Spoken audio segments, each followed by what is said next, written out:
Well, in Anambra State, in the past week, we saw Chief Victor who met there with Governor Obi of Imo State, they've of Anambra State, I beg your pardon, and they've reconciled. That's what they came out with in the past week, and they said, look, they've made amends, they've resolved the crisis within their party. Well, several candidates are said to have picked up their tickets, showing their decision to run under the platform of some of these parties, especially the People's Democratic Party in Anambra State. And we hear from reports now that some of the candidates picked up nomination forms. The nomination forms has cost them about 11 million naira. Well, as the PDP are warming up, the All Progressive Grand Alliance, APC, are busy putting their house in order. Away from Anambra State now, as Chief Victor Ume is resolving the crisis within its party. Well, Governor Rocha's Okorocha of Imo State has been penalized for what the party says it is anti-party activities that has been displayed by the governor. But the governor has really replied, Abga, saying that he doesn't really feel that that party has a national might to be able to contest in elections nationally. He said the purported action of Abga is of little political consequence as the party lacks national spread to make significant headway.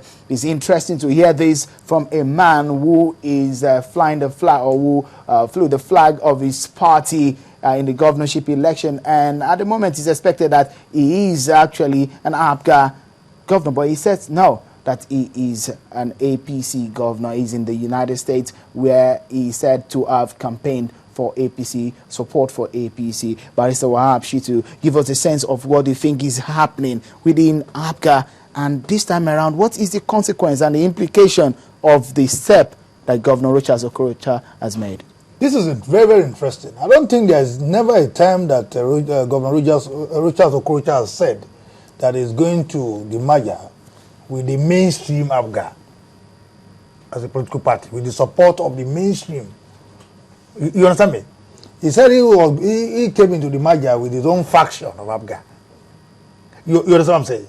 And then the mainstream APC has now deemed it necessary to suspend them or penalize them. The question is, of what effect?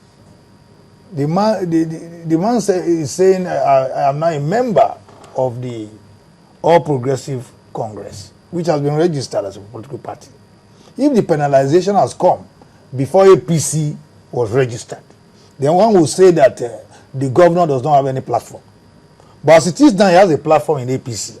APC is now a lawful entity, duly registered. And in the Constitution, there is guaranteed freedom of association. But can you actually cross-carpet? Because this looks like a cross-carpeting. He's denying APC, and he's now said, look, I've moved on to APC. Does the law permit? Of course, you know that people have been cross-carpeting. People have been changing political parties. It's not something new. You know, and then besides Rocha's Okorocha now, as the governor of Imo State, is the governor of all political parties in Imo State. It's not just the governor of APC.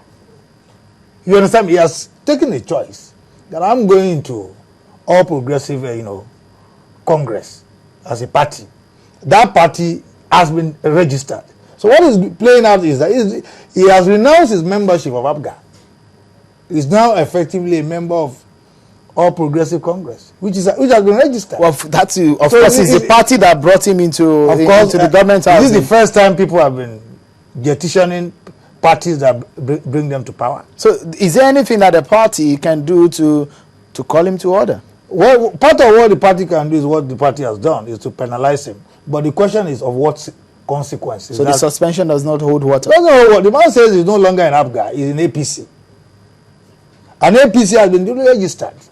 The question is, does he have a right to leave his previous political party for another party? Yes. There's freedom of association.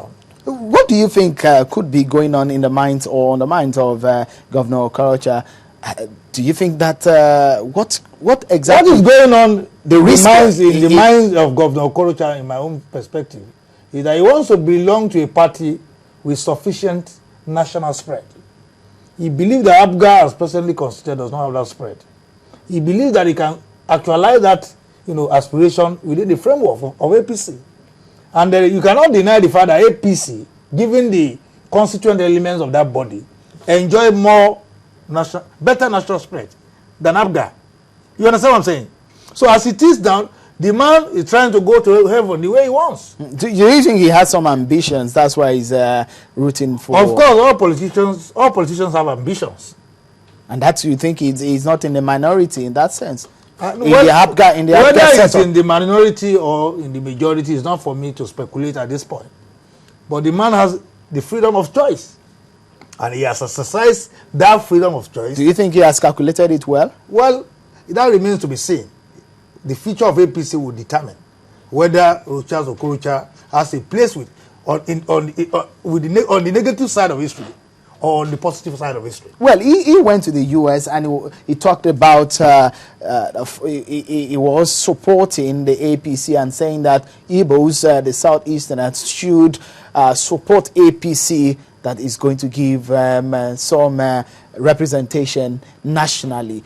Do you think that is a noble cause? Well, I think Governor Charles Okorocha is not somebody that you can describe as a lightweight. He's a politician of note. Governor Peter Obi of Anambra State is not somebody you can describe as a lightweight. He's also a politician of note. These two personalities can, analyze their positions and see how their interests could better be protected. While Charles Okorocha believes that his interests can better be protected within the framework of APC, Peter Obi thinks differently. I wouldn't be able to speculate at this stage who is right or wrong. Events will decide. And that is the beauty of politics. It allows for people to aggregate their interests and then strategize in a manner that will guarantee the actualization of the aspiration. Okay, right. So what is going on is very, very interesting. Thank you so much. But just in 1 minute, Anambra elections is on board. Few weeks now, and people of Anambra say we'll go to the polls. The kind of personalities that are emerging every day, aspiring to become governor of Anambra State. Give us what's your take on? I think the gladiators gunning for the Anambra. I think the case of Anambra State is very, very interesting. The last elections, you had about nearly 42 people coming to just for the governor's seat. There is democracy in action in Anambra State, and all of us must celebrate that. People are becoming increasingly aware, and they want to, render service to their states. And there's no way you can deny the present aspirants of any significance. Are you talking of all those who have significant interest are people of heavyweights? And I think I'm looking forward to a robust contest. Thank you so much. It's been a wonderful discussion, and I hope that our viewers too have been having a wonderful time on the program as we discuss these very issues. I've been talking with Barrister Wahab Shittu on a lot of issues. And that's our show tonight. Thank you, Barrister Wahab Shittu. My pleasure to be here. Thank you so much. Till next time, I'm Sheun Okin Baloye. Do reconnect with me right after the program on my Twitter handle at Sheun Okin. Till next time, when we come your way again, have a wonderful evening. Good night.